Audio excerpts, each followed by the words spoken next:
eu fiquei muito curioso com o primeiro ponto que você falou, que 70% é a estatística que você me disse, 70% das companhias que trocam o founder por um CEO de mercado não passam do primeiro ano, é isso? Se você quiser trazer uma estatística, isso inclusive foi minha dissertação de mestrado, hoje aproximadamente 2/3 de todos os CEOs contratados no mundo não vão bater 18 meses. Ou eles serão demitidos ou aposentados. Estou fazendo aqui as aspas aqui no aposentados. Isso é um ponto que eu sempre coloco muito, inclusive na nossa imersão, que metade do desafio é você contratar a pessoa certa. Sim. A outra metade é fazer o onboarding de forma adequada, que é a integração. Como é que você explica o que é a cultura da empresa, clarifica a posição, cria as conexões? Isso, a maior parte das vezes, é muito negligenciado pelas empresas. E aí você solta a pessoa, não, ela é sênior, ela vai se virar. Não vai se virar. Inclusive, tem um ponto interessante quando a gente fala de integração, de onboarding. Na minha dissertação de mestrado, eu fiz uma pesquisa bastante abrangente com pessoas que estavam entrando no primeiro ano na empresa. Certo. E eu não consegui notar de diferenças de adaptação, seja de um analista sênior para um diretor C-level. Quando a gente olha, muita gente fala assim, não, mas a pessoa é sênior de mercado, ela já tem mais cancha para fazer isso. Não, o cuidado tem que ser o mesmo. Concordamos, cara. Na minha imersão também abordo isso. Falo exatamente o que você fala. Fico feliz que você esteja falando. Isso quer dizer que eu estou certo. Você entende muito mais que eu do assunto. Eu vi por observação, né? Ao longo da vida, contratando milhares de pessoas em... Cara, mais de 4 continentes que eu tive a oportunidade de contratar, eu vi que é um padrão, cara.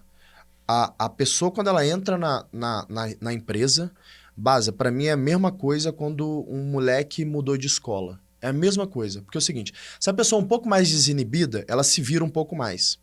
Se ela é menos desinibida, né, se ela é um pouco mais retraída, ela não se vira tão bem. E aí eu coloco uma comparação, quando eu estou falando sobre isso, né, que é o novo funcionário que entrou na companhia, ele é como se fosse um paciente ali em observação, ali, entendeu? Ele está em observação, ele não está bem. Alguém tem que observá-lo, alguém tem que estar perto dele. Eu sugiro, inclusive, que use a figura do buddy, né? Um padrinho. Então, ter alguém apadrinhando aquelas pessoas ali para que apresente para as pessoas chaves, para que fale sobre a cultura da companhia. Além do evento de onboarding, ter alguém ali acompanhando por 3 meses, que é o período de teste. Por quê? Se essa pessoa não se adaptou à companhia... E ela é uma pessoa boa, ela tá recebendo um monte de proposta. Ou o amigo dela, alguém que ela se sente confortável, tá numa outra empresa e fala, cara, tem uma posição para você aqui. O cara vai na hora. E aí você demorou 3 meses, pelo menos, né? Para poder achar essa posição, contratou a posição. Gastou dinheiro, gastou tempo. Mas 3 meses de adaptação. Digamos que no final do 3º mês a pessoa fala assim, cara, não me adaptei e saí. Você perdeu 6 meses, você perdeu 50% do teu projeto, aí você tem que recomeçar aquela linha de receita que você contratou no exercício do ano fiscal subsequente, já era. Além de eu ter gastado dinheiro. Então, eu acho muito tricky a gente errar em contratação de liderança. Acho, inclusive, inadmissível que isso aconteça. Esse é um tipo de erro que não pode acontecer. Né? Não pode acontecer. E muitas vezes acontece exatamente porque a gente preocupa muito com o recrutamento e esquece de fato do onboarding.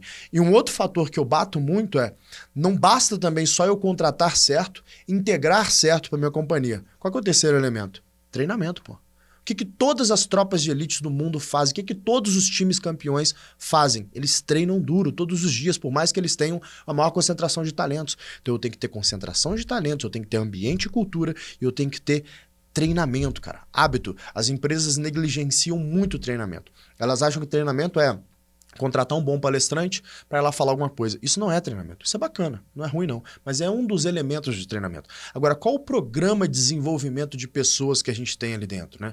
Por isso que aqui no G4 a gente desenvolveu um software chamado G4 Skills, que a gente fez aqui para dentro de casa mesmo, que a gente faz basicamente uma análise de competência do time com base no assessment.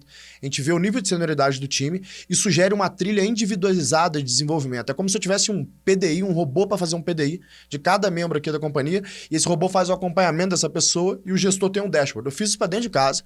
Hoje a gente vende G4 Skills para milhares de companhias aí do Brasil, mas a gente fez para dentro de casa, porque eu senti a necessidade de como que eu desenvolvo as pessoas aqui dentro, né? Porque a gente precisa comer a nossa própria comida. E faz uma diferença enorme, Rica. Agora, trazendo sobre o teu ponto ainda, eu estou super curioso sobre esse negócio que você falou do CEO, né? Existe um padrão nas tuas pesquisas que você viu dos CEOs que conseguiram passar a arrebentação dos 70%, os 30% que foram bem-sucedidos. Tem alguns padrões? Existe um padrão nesse tipo de pessoa? O que eles fizeram de diferente para passar a arrebentação dos 70%? Ótima pergunta, e eu não quero deixar escapar uma observação tua, que tem uma estatística que também ele consolida a tua visão, que está muito correta. Hoje, 1 a cada 6 pessoas contratadas pensam em pedir demissão ou pedem demissão nos primeiros 90 dias. 1 a cada 6. Caramba. Então, a tua visão está corretíssima. Isso é um desafio de mercado. E o que eu noto, agora voltando dos CEOs, que tem mais sucesso, isso vale para diretores. Quando a gente fala de onboarding, a gente sempre fala dos 4 Cs. Certo. Que é, primeiro, compliance, que é o que normalmente as empresas fazem. Pô, vou explicar como funciona o plano de saúde, horário de entrada, regras de reembolso. Compliance. Perfeito. Segundo, clarificação. Como você deixa claro para cada pessoa qual é o seu papel, responsabilidade, como o resultado vai ser medido. Terceiro, cultura. E cultura é importantíssimo, porque você estava falando disso. A analogia que eu faço sobre cultura é que chegar numa nova empresa é como você chegar morando num novo país. Você não sabe o que é educado fazer, você não conhece ninguém. Perfeito. E muitas vezes você comete erros que você vai ser julgado por não conhecer aquela cultura. Perfeito. E o quarto é conexões.